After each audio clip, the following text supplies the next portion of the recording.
The Mansfield police chief says one officer, Michael Garn, has created a black eye for the department. He's been a cop here for 6 years, but now he could be looking at more than 35 years in prison. No one is above the law, not even a police officer. Instead of protecting citizens, Officer Garn stands accused of victimizing several of them. Among the 40 charges handed down in this indictment, tampering with evidence, burglary, menacing by stalking, public indecency, and sexual battery. One of the allegations is that there was inappropriate sexual conduct while he was employed as a Mansfield police officer.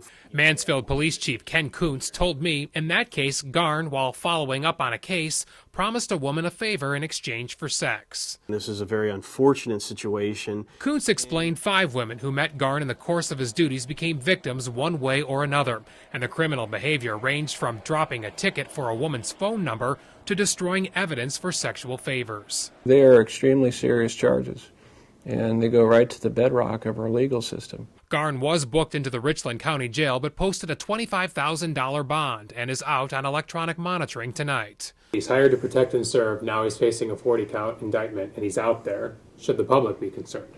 Well, I mean, that's a social commentary that I really can't make at this point. Garn's alleged misconduct was investigated by other Mansfield cops, and the chief says the result shows crime won't be tolerated by anyone.